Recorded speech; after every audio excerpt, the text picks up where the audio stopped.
It was first discovered 15 years ago, but it was kept a secret to preserve the...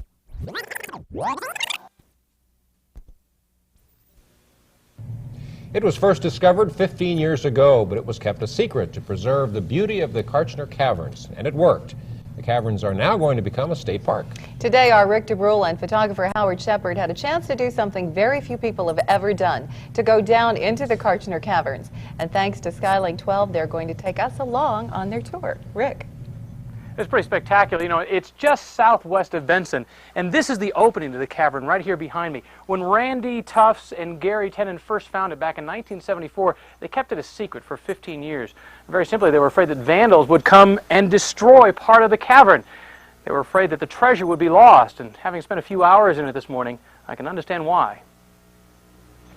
We started our adventure just after 5 o'clock this morning. There is a ladder now to take you down the first 15 feet, but after that it is all rock, and you quickly learn why it took so long to discover the caverns.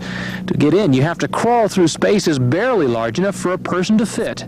Well, this is the spot. Although a new opening has been made, this is the hole that Gary Tenen and Randy Tufts originally chipped away and crawled through back in 1974. We knew we were finding something. We had no idea what it was going to turn out to be. We had never really found anything before this, and so anything would have been a major find for us, but what this turned into was just boggling. What they had found was the beginning of more than 2 miles of passageways. But perhaps more important, those passageways led to a living cavern, a cavern that is still growing and forming, just as it has for thousands of years. Well, of course, this whole mass of, this is all one formation. It's just taken tens of thousands of years. But this clunk right here, this hunk, can easily be 10,000 years forming.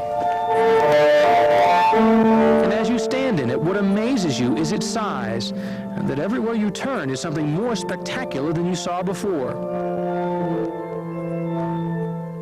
The one thing you can't see is how moist it is inside this cave, and some parts, like this section, are muddy and incredibly slick.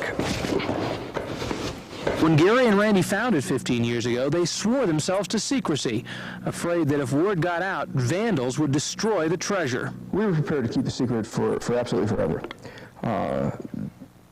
We knew we had to come up with some permanent plan of protection, and if we ever let the word out of where this cave was, it would eventually get trashed. It's too close to population centers, and it's too close to the road.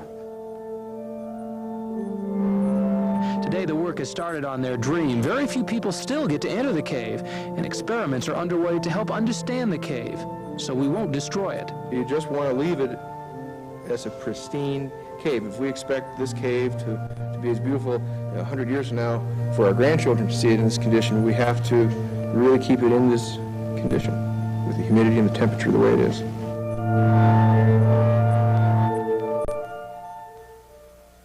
Hopefully this will open up as a state park in about 3 or 4 years. And the two men who discovered the cave, Randy Tufts and Gary Tenen, say they have to owe a special thanks to the Kartchner family. They own the property that this is located on, and they really made it possible for all this to become a state park. Rick, it was obviously very dark down there. You had television lights. Would you have been able to see anything without the TV lights? No, as a matter of fact, it is so dark there is no light whatsoever. If you were to turn out all the lights and put your hand that close to your nose, you would never see it. You can't adjust to the darkness. And what about the way things sound? Is it deathly still underground? I'm sorry, I can just barely hear you. You can hear little drips of water. Yeah. That's about all you can hear every now and then. And you can hear each other walking and breathing, and that's it. Ooh, that's incredible. Yeah, that's great. Thank you, Rick. Thanks. Well, with the air the way it is inside a